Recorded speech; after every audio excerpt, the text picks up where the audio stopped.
याद करते हैं तो पी के खूब ये लोग लेके पता चला भाग गए भैया। छोटू और इधर और मोबाइल अगर दिया होगा तो तुम दोगे पार्टी बता दे रहे हैं, दिमाग मत खराब। हाँ उससे हमको नहीं मतलब है। आओ बैठो। डिसूजा जी का नाम भैया ले लेना भास्कर। हाँ। रात में हमारे रात में आप फोन नहीं उठाए तो लाइव चालू।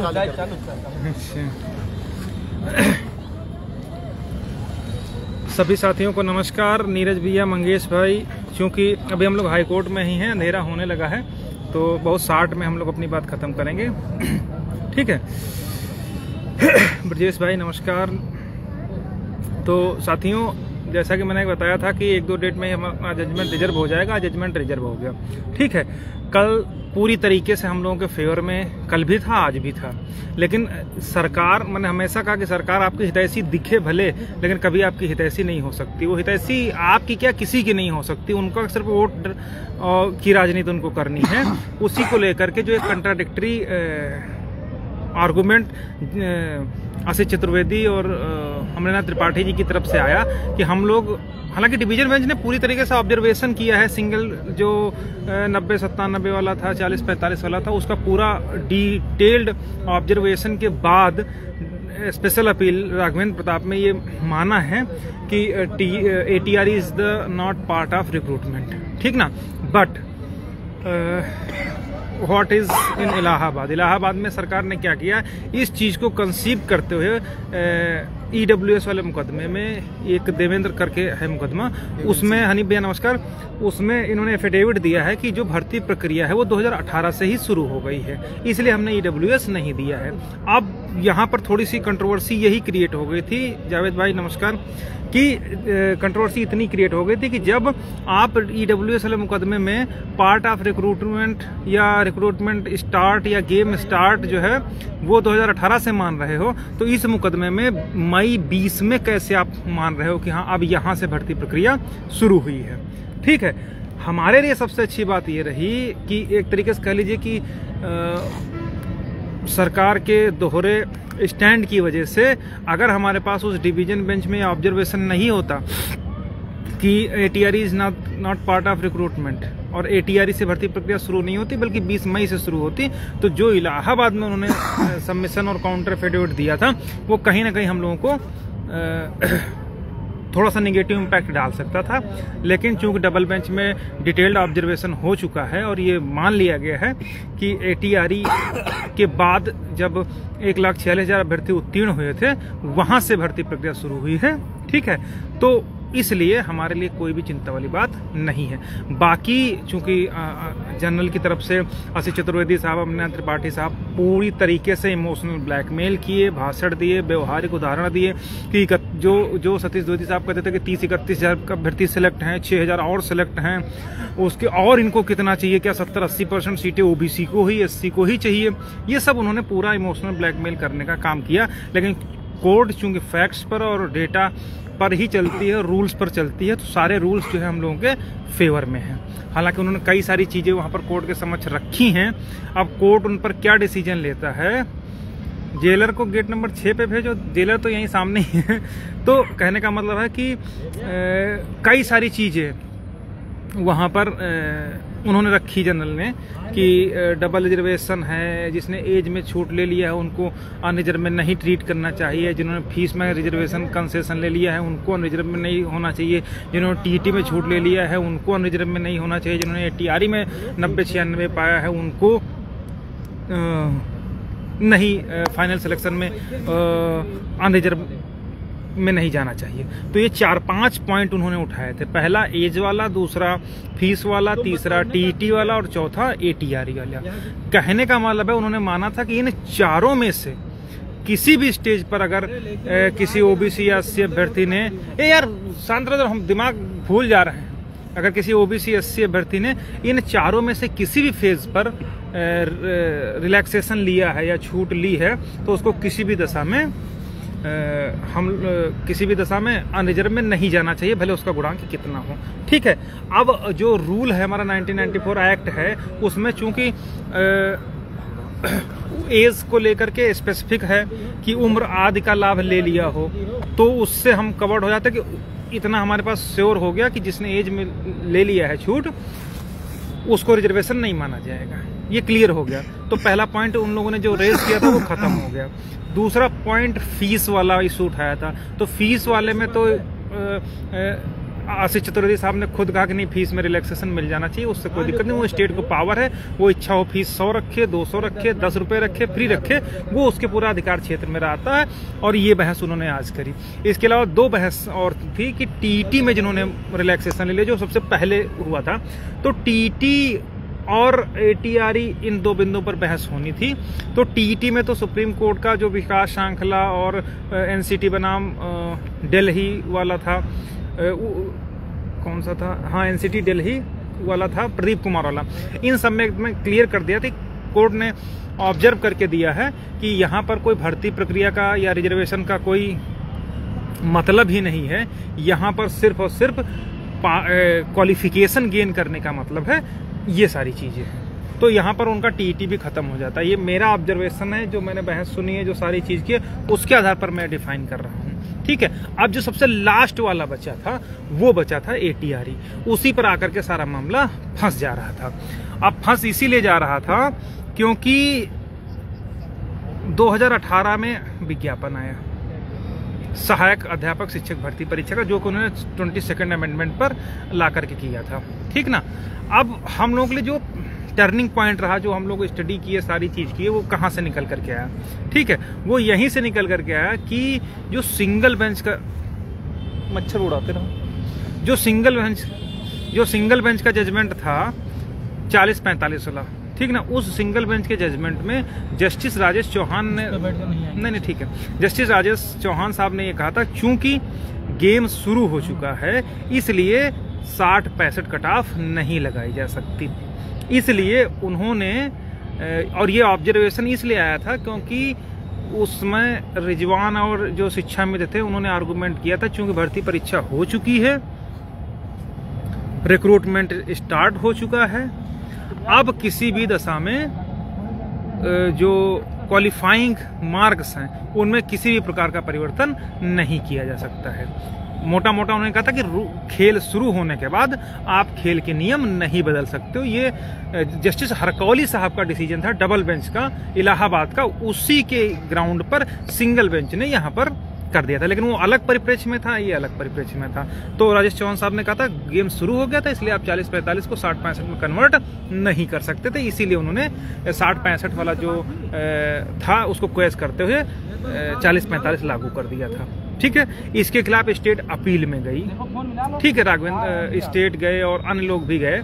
ठीक है, तो वहां पर जब डिटेल्ड ऑब्जर्वेशन हुआ तो वहां पर ये पूरा, वहां तो भैया मैराथन सुनवाई चली थी और उस मैराथन सुनवाई में उन लोगों को सिर्फ यही प्रूफ करना था, वो 60-65 को तभी वैलिड मान पाते जब वो ये प्रूफ कर लेते कि ATRE is the not part of recruitment, वो एक अलग केवल क्वालिफिकेशन है, अलग एलिजिबिलिटी भर है, तभी जाकर के वो जो है प्रूफ हो पाता कि 60-65 सही है। ठीक है, तो इसलिए वहां पर मैराथन सुनवाई हुई और वहां से ये एक फाइंडिंग निकल कर आई, एक ऑब्जर्वेशन डबल बेंच ने दिया कि जब एटीआरई खेल का हिस्सा ही नहीं है, मतलब भर्ती प्रक्रिया का हिस्सा ही नहीं है, तो जब भर्ती प्रक्रिया का वो हिस्सा नहीं है तो जाहिर सी बात है फिर सरकार कट ऑफ लगाने के लिए स्वतंत्र है, वो हम किसी भी स्टेज पर कट ऑफ लगा सकती है। वो तभी नहीं लगा पाती जब वो 20 जो मई 20 में सर्कुलर आया था, 1,06,000 जब उसमें पास हो गए थे, उस सर्कुलर के बाद वो कट ऑफ नहीं लगा सकती थी। लेकिन चूंकि एटीआरई मई 20 से पहले था और वो खेल का हिस्सा नहीं था, वो केवल एक क्वालिफिकेशन एग्जामिनेशन था, एक योग्यता भर थी। उस योग्यता को हासिल करने के उपरांत ही कोई अभ्यर्थी शिक्षक बनने के लिए जब भर्ती आती, जो कि 20 मई में आया था, उसमें आवेदन करने के लिए एलिजिबल हो सकता है। ठीक है, तो उन्होंने ये मान लिया कि हाँ एलिजिबल हो सकता है। इस आधार पर कोर्ट ने माना कि खेल अभी शुरू ही नहीं हुआ है, खेल तो मई 20 में शुरू होगा, तब 1,46,000 में से आवेदन लिए जाएंगे। वहाँ फिर हाई स्कूल, इंटर ग्रेजुएशन और बीएड और बीटीसी के आधा 10-10 और एटीआरई 60% मार्क्स ले करके फिर मेरिट बनेगी, वहां पर जिसने रिजर्वेशन लिया वो वैलिड माना जाएगा। ठीक है, तो जब यहाँ पर डिवीजन बेंच ने ऑब्जर्व कर लिया है कि एटीआरई नहीं पार्ट है तो उसको किसी भी दशा में कंसीडर नहीं किया जा सकता है। ठीक है, इसी जजमेंट को हम लोगों ने यहाँ पर दिखाया, कोर्ट ने मान लिया कि जब वो पार्ट ऑफ रिक्रूटमेंट नहीं है तो सिंपल सी बात है कि उसको रिजर्वेशन की श्रेणी में गिना नहीं जा सकता। इसके अलावा 2-3 चीज़ों पर और बहस हुई थी कि रिलैक्सेशन, कंसेशन को आप रिजर्वेशन नहीं प्रूफ कर सकते हो, ये सारी बात हुई थी। इसके अलावा जो हम लोगों के लिए आज थोड़ा सा समस्या वाली बात हुई थी, अब वो तो फाइनल जजमेंट में देखना पड़ेगा, लेकिन हमें नहीं लगता कि उससे कोई निगेटिव इम्पैक्ट हम लोगों पर पड़ सकता है, ऐसा मुझे नहीं लगता, व्यक्तिगत नहीं लगता। उसका रीज़न है क्योंकि इलाहाबाद में जो उन्होंने एक रिट में काउंटर एफिडेविट दिया है, उस काउंटर एफिडेविट में इन्होंने भर्ती प्रक्रिया 2018 से स्टार्ट मानी है, तो वो तो फॉल्स है। फॉल्स इसलिए है कि जब डिवीजन बेंच ने ऑब्जर्वेशन दे दिया है कि पार्ट ऑफ रिक्रूटमेंट एटीआरई नहीं है तो भर्ती प्रक्रिया इसका मतलब मई 2020 से शुरू हुई है। इसका मतलब इलाहाबाद में जो एफिडेविट दिया है वो गलत दिया है। अब उस एफिडेविट को उठा करके वहाँ के लड़कों को सरकार के ऊपर गलत तथ्य देने के कारण जुर्माना या ये सब कर सकते हैं, लेकिन उसके आधार पर हमारे मुकदमे पर हमें नहीं लगता कि कोई प्रभाव पड़ेगा, क्योंकि सरकार एफिडेविट गलत दे सकती, वो ये भी कह सकती वकील ने अपने तरफ से लिख दिया, वो अपना पल्ला झाड़ सकती, हम लोग नहीं कर सकते। लेकिन चूंकि यहाँ पर डिवीजन बेंच ने स्पेसिफिक ऑर्डर कर रखा है कि नॉट पार्ट ऑफ रिक्रूटमेंट है, इसलिए वो जजमेंट ही प्रभावी होगा, वो काउंटर प्रभावी नहीं होगा। वो काउंटर जिसमें ये माना है कि भर्ती प्रक्रिया 18 से शुरू हुई है, वो काउंटर प्रभावी नहीं होगा, बल्कि डबल बेंच का प्रभावी होगा। और यहाँ इस तरीके से हम लोग ये जो चारों चीजें हैं, एज, फीस, टीटी और ATRE is only a qualifications, only qualifying examinations, these are only eligibilities just like high school, inter graduation and BSc BEd. ठीक है, ये एलिजिबिलिटी है। अब हमको फाइनल जो रिजर्वेशन मिलेगा वो फाइनल रिजर्वेशन हम लोगों को उसमें मिलना चाहिए एटीआरई में, भर्ती प्रक्रिया में, जब हमारे पास मेरिट बनेगी 10, 10, 10, 10 और 60% के आधार पर मेरिट बनेगी। थोड़ा सामने से लाइट जला लो, थोड़ा लाइट आ जाएगा।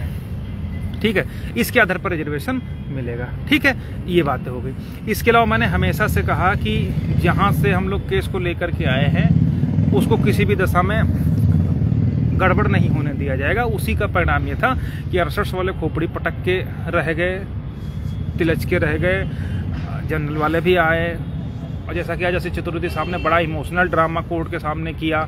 एक तरीके से उन्होंने कहा कि जिन्होंने एज रिलैक्सेशन ले लिया फलाना ढमाका, मतलब पूरा अपना वही माहौल जो व्यक्तिगत माहौल होता है कि भाई आखिर कितना रिजर्वेशन तुमको चाहिए, तुमको एज में चाहिए, तुमको फीस में चाहिए, तुमको टीटी में चाहिए, तुमको एटीआरई में चाहिए, कितना चाहिए भैया। इन सब पर वो कोर्ट को डाइवर्ट करने का प्रयास करते रहे, लेकिन चूंकि रूल, एक्ट और गाइडलाइन हम लोगों के फेवर में है, इसलिए हमें पूरा भरोसा है कि जो जजमेंट आएगा वो हम लोगों के फेवर में ही आएगा, हमारे अगेंस्ट नहीं जाएगा। सबसे अच्छी बात ये रही कि जो 6800 फलाना धमाका था वो सब खत्म हो चुका है। जो हम लोग शुरुआत में थे, जहाँ से थे, उसी तरीके से पैरेलल हम लोगों को या तो रिलीफ सबको मिलेगी और या तो किसी व्यक्तिगत जो कुछ लोग थे जो खुद को मसीहा बता रहे थे ओबीसी एससी को, उन लोगों का काम खत्म हो चुका है और फिर वो वहीं से आगे जहां से हम लोगों ने शुरुआत करी थी। जितना योग्य मैं हूं उतना ही वो हैं, लिस्ट में नाम छपने मात्र से कुछ नहीं होगा। वो जब जजमेंट आएगा तो 6800 बियॉन्ड और वो सर्कुलर और जीओ पर जब वो बहस जो सुदीप सेठ साहब ने करी थी वो बड़ी इंटरेस्टिंग रहने वाली है। और डिवीजन बेंच ने जो ऑब्जर्वेशन दिया था रूल 1614 के बाद, तो उसके आधार पर हमें लगता कि 6800 को किसी तरीके की रिलीफ फिलहाल इस कोर्ट से मिलने जा रही है। ऐसा कुछ भी नहीं रहेगा। अब इस मुकदमे में हो क्या सकता है, कल जैसे मीडिएशन की बात हुई थी तो हम लोग पूरी तरीके से आज भी तैयार थे, कल भी तैयार थे, ठीक है। और हम लोगों ने मीडिएशन की बात हुई, अभी हमारे साथ आशीष भाई बैठे हुए थे, इनके सामने भी कोर्ट के समझ ये बात निकल के गई कि हम लोग सभी लोग सोच रहे थे कि कुछ मीडिएशन में हो जाए और जितने हम लोग हैं पिटिशनर्स को किसी तरीके से कंसीडर कर लिया जाए। इस बात को हम लोग एग्री करते थे, लेकिन कुछ विशेष वर्ग विशेष जिनकी तरफ से चतुर्वेदी साहब बहस कर रहे थे, उनके जो क्लाइंट थे, कुछ अपने ही समाज के लोगों ने उनको जीजा बना लिया था और ये कह रहे थे कि उनकी तरफ से भी रिलीफ की बात होगी। और आज जैसा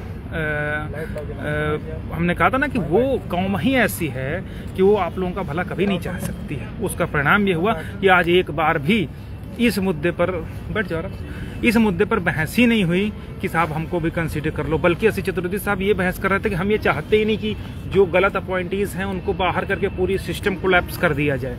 ठीक है, जैसे चतुर्वेदी साहब ने बहस करी। अब सोचने वाली बात है कि अगर जनरल की तरफ से जनरल वाले अपने हित के लिए ये बहस चयनित करवा रहे हैं तो ये उसमें बहस करने की क्या जरूरत है कि हम पूरे सिस्टम कोलैप्स हो जाएगा, इसलिए जो चयनित जनरल है उनको बने रहना चाहिए। तो ये पॉइंट हमें लगता है कोर्ट में कंसीडर होगा।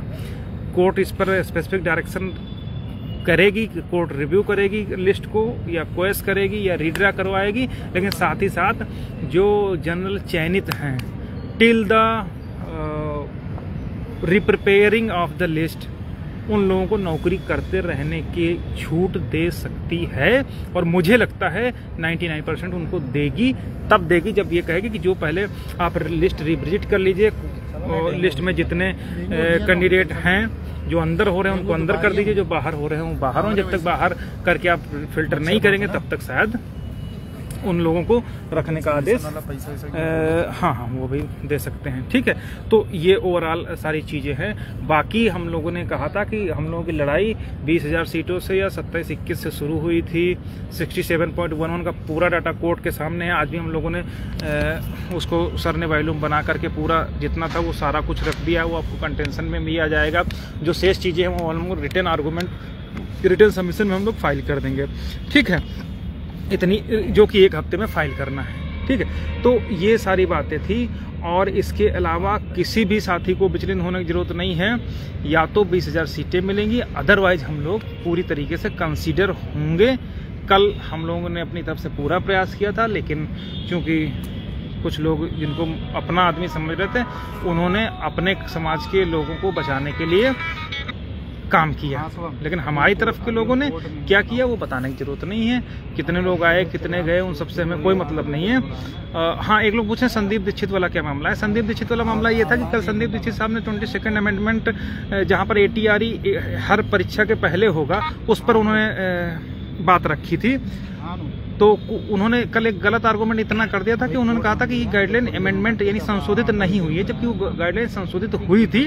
उसी चीज को पकड़ के आशीष चतुर्वेदी साहब बैठ गए थे। ठीक है, और आज कोर्ट में आने से पहले हम लोग 11 बजे ही सेक्रेटरीट सचिवालय हम लोग पहुंच गए थे। 11 बजे बैठे बैठे 1:30 बजे जाकर के हम लोग, यहाँ तो हमारी पूरी तैयारी थी, कल ही हम लोग कर दिए थे, वहाँ 1:30 बजे आकर के तब जाकर के ACS साहब से मुलाकात हुई। हमसे उनसे कहा भी था कि साहब अगर हम लोग इसी तरीके से कंसीडर हो रहा हो तो आप कंसीडर कर लीजिए। तो उन्होंने ये कहा था ठीक है आप लोग अपना बहस कराइए करके, जो भी संभव होगा हम आप लोगों की मदद करेंगे। ये वहाँ से हमें आश्वासन मिला था। ये चूँकि सुबह हम लोग भागदौड़ रहती है नहीं बता पाए थे, तो आज उनसे बात हुई। अब फाइनल डिसीजन में क्या निकल करके आता है, रिलीफ ग्रांट होने की बात आती है या लिस्ट रिप्रिपेयर होने की बात आती है। लेकिन अब जो चूंकि रिलीफ कल एक बार कुछ विरोध हो गया या कुछ गड़बड़ हुआ, उस वजह से अब हमें ऐसा लगता है कि लिस्ट रिप्रिपेयर होकर के फिल्टर होकर के पूरी तरीके से सही करके होने के चांस ज़्यादा बढ़ गए हैं। बाकी अभी कुछ चीज़ें हैं जो हम लोगों को बतानी भी हैं रिटर्न सबमिशन के थ्रू। ठीक है, तो रिटर्न सबमिशन में सारी चीज़ें हम लोग एक तो ओरल आर्गूमेंट में हम लोग रख चुके हैं, रिट पिटीशन में रख चुके हैं, से सप्लीमेंट्री में या रिटर्न आर्गूमेंट में भी हम लोग बोल चुके हैं, जो भी जजमेंट हैं वो सब दे चुके हैं। ठीक है, इसके अलावा जो जो हमारी तरफ से सीनियर्स हैं हम लोग रिटर्न सबमिशन अपने सीनियर्स के द्वारा कोर्ट में फाइल करवा रहे हैं 1 हफ्ते के अंदर। ठीक है, तो अभी हम लोग का कुछ, मैंने आज हमारे साथ आशीष भाई भी हैं, यही बताएंगे कि हम लोग आप लोगों से कह रहे थे कि लगातार कह रहे थे थोड़ा पैसा 15-20 हज़ार रुपये कम पड़ रहा था, वो किसी ने नहीं दिया। फाइनली आज जब हम लोग जाने लगे तो हमको रोक लिया गया, आशीष भाई भी साथ में, तो उन्होंने कहा कि भैया जो पैसा बचा हो कम से कम वो तो दे दो। तो लाखों रुपया लोगों ने लुटा दिया, लेकिन 10-20 हज़ार के लिए किसी ने कुछ नहीं कहा। लेकिन अभी रिटर्न सबमिशन हम लोगों को फाइल करना है, तो जिन जिन पिटीशंस में होना होगा हम लोग आपस में डिस्कस कर लेंगे 1-2 दिन में, अगर कहेंगे तो हम लोग फाइल कर लेंगे। ठीक है, बाकी पिटिशनर एकमोडेशन की भी बात हुई थी, हम लोग आ रहे थे तो यही सारे वकील कह रहे थे कि एकमोडेशन ही एकमात्र उपाय है इस मुकदमे का, आज भी और कल भी यही बात हुई थी। लेकिन चूंकि असित चतुर्वेदी साहब, अमरनाथ त्रिपाठी साहब ने इस चीज़ पर गौर ना करके केवल अपने लोगों को बचाने का कार्य किया और जो उनके पैरवी करता थे, जो चयनित थे, उनको भी झंडा दिखा दिया, तो उस वजह से कई सारी चीज़ें नहीं हो पाई। इसलिए फाइनल जजमेंट जब आएगा तो काफ़ी बेहतर आएगा, हम लोगों को फेवर में आएगा, इतना मुझे भरोसा है। बाकी आशीष भाई हैं, अमित भाई हैं, जेलर हैं, अजय भाई भी हैं, सब लोग हैं। तो ये जो है भैया सभी को नमस्कार। आज जैसा कि कोर्ट की सारी सुनवाई के बारे में हमारे भास्कर भाई ने बता दिया है।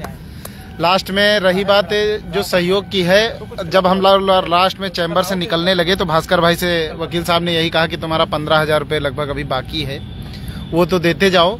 तो हम उम्मीद करेंगे, हम ज़्यादा कभी लाइव वाइव नहीं आए हैं, ज़्यादा घुमा फिरा के बात नहीं करेंगे। हम उम्मीद करते हैं कि जितने हमारे भास्कर भाई से जुड़े हुए याचिकर्ता हैं, अगर छोटा छोटा भी सहयोग करेंगे तो रिटर्न सबमिशन का पैसा और जो इनका बकाया अभी 15,000 इनको देना है और रिटर्न सबमिशन में जो भी लगेगा उसमें अगर आप लोग सहयोग कर देंगे तो सुखद परिणाम आएगा, जो कि हमें अभी 1 हफ्ते के अंदर रिटर्न सबमिशन इनको देना है। तो आप लोगों से उम्मीद यही है, अगर आप लोग दो मतलब 400-500 अगर करते रहेंगे सब लोग, तो 1 हफ्ते में हमें लगभग 40 से 50,000 रुपये की ज़रूरत पड़ेगी, वो इनको मिल जाएगा, जिससे रिटर्न सबमिशन फाइल कर दिया जाएगा। रिटर्न सबमिशन जजमेंट में बहुत मायने रखता है और इसीलिए जो है भास्कर भाई परेशान है। लाइव में आके वो कभी नहीं किसी से कहते हैं, मगर आज जब उनसे वकील साहब ने डायरेक्ट बोल दिया कि भैया जो पैसा बाकी है वो दे दीजिए, तो भास्कर भाई ने हमसे कहा कि देख लिया आज आशीष यार, ये बात आ गई। तो मैं चाहता हूँ कि सभी पिटिशनर जो भास्कर भाई से जुड़े हुए हैं और हमारी भर्ती प्रक्रिया से जुड़े, अगर थोड़ा थोड़ा भी सहयोग करते हैं तो 40-50 हज़ार रुपये लगभग हमें अभी ज़रूरत है रिटर्न सबमिशन तक, क्योंकि जजमेंट रिजर्व हो गया है, उसमें अभी हम रिटर्न सबमिशन मांगा गया है, वो देना है। तो आप लोगों से निवेदन है कि भैया छोटा छोटा सहयोग, ज़्यादा बड़ा नहीं, लास्ट बार ये छोटा सहयोग करिए ताकि हम लोगों को सुखद परिणाम मिले। बाकी चीज़ें हमारे फेवर में नहीं, इमोशनल बातों पे कोर्ट चलती नहीं है, वो तथ्य पे चलती है। धन्यवाद। बाकी भास्कर भाई की बात। साथियों नमस्कार। लास्ट समय चल रहा है तो सारी बातें सभी को बता ही दी गई हैं, ठीक है। बाकी जो भी है आप सभी को पोस्ट के माध्यम से भास्कर भाई या हम या सुशील भाई सूचित कर देंगे, फिर आप सभी लोग जो भी सहयोग की आशा की जाएगी आप सभी लोग। ज्यादा हम लोगों को नहीं जरूरत है। देखिए रिटर्न सबमिशन सिंपल सी बात है, मुश्किल से 50, हाँ बस इससे ज्यादा 50,000 रुपये। हाँ, और वो भी जो हमारे लोगों की याचिकाएं, जो भी पिटिशनर्स हम लोग के साथ जुड़े हुए हैं, जो लोग भी सहयोग कर देंगे कि भैया हमारे रेट में रिटर्न सबमिशन होना चाहिए, तो हम जो भी 300-400 रुपये, तो हम उन सभी रिटों में रिटर्न सबमिशन फाइल डिसूजा जी से भी सहयोग की आशा करते हैं हम लोग, क्योंकि बहुत ज्यादा हम लोग कभी आपसे नहीं किया कि हमको 16 लाख चाहिए, 20 लाख चाहिए संदीप दीक्षित की तरीके से, या हमको फुल प्लेट नहीं चाहिए, हमको फुल प्लेट हाफ प्लेट नहीं, बस थोड़ा सा डिसूजा कंपनी जिंदाबाद। हाँ बस क्यों सीनियर्स के थ्रू हम लोग रिटर्न सबमिशन देंगे तो जिन जिन याचिकाओं करता उससे सहयोग आ जाएगा, जो भी 300-400 जो भी अहित किसी का नहीं हाँ बस वो हम लोग फाइल कर देना। बाकी जो 15,000 रुपये बचा है वो जो है देखा जाएगा जैसा भी होगा। बाकी हम लोग जीतने जा रहे हैं, हम लोगों के लिए बिल्कुल भी आप आश्वस्त रहिए और हम लोगों के जो संघर्ष है उसका परिणाम सुखद रहेगा, ऐसा मुझे पूरा भरोसा है। बहुत बहुत जितने भी साथियों ने सहयोग किया उन सभी का धन्यवाद। कुछ हमारे साथी थे वो कहते भैया हम लोग तो हमेशा जुड़े रहे, आपने हम लोग कभी कंसीडर नहीं किया, तो चाहे उदित भाई हों, चाहे राजन जायसवाल भाई हों, चाहे जो है अरे कई सारे लोग थे, तो डिसूजा भाई भी थे, तो उन लोगों ने हमेशा सहयोग किया और इन सबके सहयोग और संघर्ष के बदौलत हम लोग इस मुकदमे में न केवल जीत हासिल करेंगे बल्कि आने वाली सभी भर्तियों के लिए एक लैंडमार्क स्थापित होगा और इस तरीके का जो रिजर्वेशन वाला रायता है वो शायद कभी ना आए। बहुत बहुत धन्यवाद।